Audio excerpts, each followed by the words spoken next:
دورہ ترجمہ قرآن میں شرکت سے علم کی پیاس تو ایک حد تک بجھتی ہوئی محسوس ہوئی ہے، تاہم بجھنی تو نہیں چاہیے، پیاس تو برقرار رہنی چاہیے۔ تاہم الا بذکر اللہ تطمئن القلوب کے حوالے سے روح سنے اور روح سنائے والی بات تو بہت آگے کی ہے، اس کی ابتدائی کیفیت محسوس نہیں ہوئی۔ کیا ہمارے قلوب اتنے سخت ہو گئے ہیں؟ اگر جواب اس بات میں ہے تو اس کی وجہ بیان فرمائیں، نوازش ہوگی۔ اصل میں یہ سمجھتا ہوں کہ ایک تو یہ کہ ہر شخص کی کیفیت اور اس کا تاثر جو ہے وہ بہت حد تک اپنی، ہر شخص کے اندر جو کیفیات ہیں اس کا ایک عکس ہوتا ہے۔ سب کی کیفیت شاید ایسی نہ ہو، لیکن یہ کہ بارہ جس نے بھی یہ محسوس کیا ہے، اب اس کے حوالے سے میں بات عرض کروں گا۔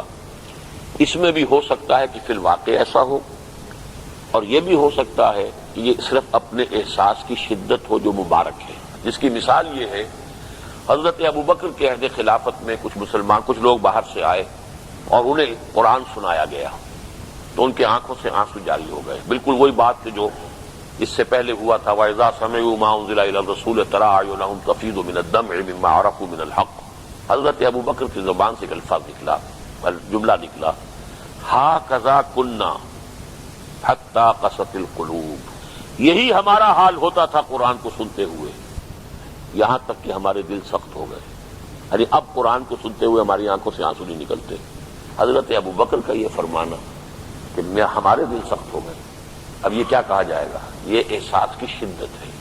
یہ ایسا ہی ہے جیسے حضور فرماتے ہیں میرے دل پر بھی کبھی کبھی حجاب آ جاتا ہے، انہ لیغان علی قلبی وانی لاستغفر اللہ ربی 70 مرۃ فی کل یوم۔ میرے بھی دل پر کبھی کبھی غبار اور حجاب سا آ جاتا ہے اور میں 70 مرتبہ استغفار کرتا ہوں۔ اب حضور کی وہ حجاب کی کیفیت بھی ہماری حضوری کی کیفیت سے لاکھ گنا زیادہ جو ہے وہ زیادہ حضوری والی ہوگی، لیکن یہ کہ ہر ایک کا اپنا ایک مقام ہے، اس کے حوالے سے انہوں نے اسے حجاب تعبیر کیا۔ اگر وہاں سے 1 انچ نیچے ہو گئے تو بھی حجاب ہو گیا۔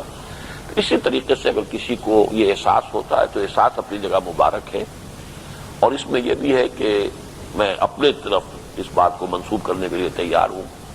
بعض اوقات ہمارے بیان میں کیونکہ ریشنلسٹک ایلیمنٹ زیادہ ہوتا ہے، اس لیے وہ روح کو چھیڑنے والے جو کیفیات ہیں وہ کم ہوتی ہیں۔ میں اپنے بیان میں اس کو تسلیم کرنے کے لیے تیار ہوں، لیکن چونکہ قرآن مجید میں بھی چونکہ اکثر و بیشتر چیزیں وہی ہیں کہ جو اس دور کے جو لوگ تھے ان کے ساتھ حد و قضا ہو رہی ہے، ان کے ساتھ گفتگو ہو رہی ہے، اور شرک اور اس کے معاملات ہیں، اس میں یہ ہے کہ واقعتاً اس کی وہ کیفیت جو ہر وقت انسان کے اوپر رہنا وہ ممکن نہیں ہے کہ اس طرح کی کیفیت طاری ہو۔ البتہ ایسے لمحات یقیناً آئے ہوں گے اس دورہ ترجمہ قرآن کے دوران کہ کبھی یہ کیفیت بھی ہر شخص کو محسوس ہوئی ہوگی، واللہ اعلم۔